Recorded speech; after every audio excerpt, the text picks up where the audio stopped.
Welcome to my channel. मैं कुसुम मिश्रा। आज के इस वीडियो में मैं आपसे गंगा दशहरा के बारे में थोड़ी सी जानकारी शेयर करना चाहूँगी। ये गंगा दशहरा कब है और इसका क्या महत्व, इसमें किस देवता की पूजा करनी चाहिए, आदि आदि की जानकारी मैं अपने इसी वीडियो में देना चाहूँगी। तो प्रिय दर्शकों, गंगा दशहरा हर वर्ष की तरह इस बार भी ज्येष्ठ शुक्ल दशमी को, जो कि इस बार जून महीने में जो है 5 जून गुरुवार को पड़ रही है, जो कि रात्रि से ही 4 जून की रात यानी कि बुधवार को ही 11:54 से प्रारंभ होकर 5 जून को पूरे दिन रहते हुए और रात्रि में 2:15 तक है। ये तो शुभ मुहूर्त है। तो इसमें हमें किस देवता की पूजा करना चाहिए?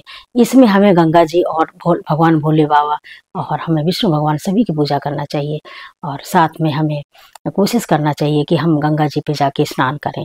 और स्नान के भी नियम है कि हमें गंगा को अपवित्र नहीं करना चाहिए।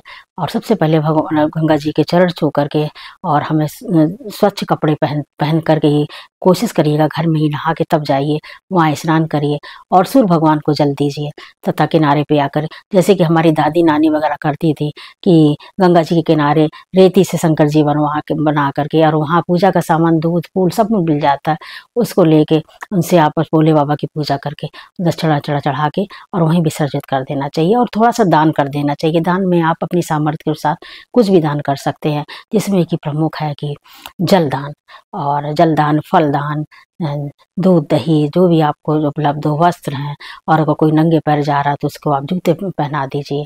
और अगर गर्मी में परेशान है तो छाते का दान कर दीजिए। आदि दान प्रमुख है।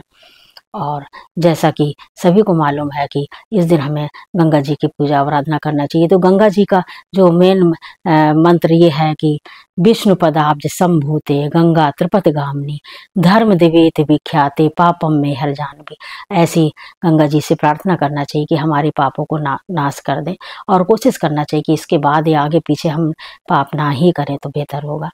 और इसके साथ साथ गंगा जी के ये भी है मंत्र, इससे भी आप कर सकते। ओम नमः शिवाय नारायणे दशहराय गंगाय नमः, ये प्रमुख मंत्र है। इससे उनकी पूजा आराधना करिए और भले भगवान भोलेनाथ के मंत्रों का आप उनका भी उच्चारण पाठ करिए।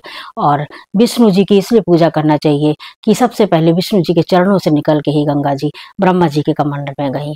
तो राजा सगर के जो 60,000 पुत्र जो राजा कपिल मुनि के शाप के भस्म हो गए थे, उनको जीवित करने के लिए अनेक उनके वंशजों ने तपस्या करी। उसमें भागीरथ जी प्रमुख थे, जो कि गंगा जी को घर अपने पृथ्वी लोक में लेकर आए। तो जब पृथ्वी लोक के लेके आए तो गंगा जी ने आने का वादा तो किया, परंतु वो कैसे आती? अगर डायरेक्ट पृथ्वी पर आ जाती तो पृथ्वी रसातल को चली जाती। तो ऐसा ना हो, इसलिए उन्होंने भगवान भोलेनाथ की तपस्या करी और भोलेनाथ को प्रसन्न करने के बाद ये बोला कि आप अपनी जटाओं में इनको धारण कर लें। तो जटाओं में धारण करने के बाद उन्होंने एक लट अपना गंगा दशहरा वाले दिन पृथ्वी पे छोड़ी थी। तो इसी दिन गंगा जी का उद्भव माना जाता है।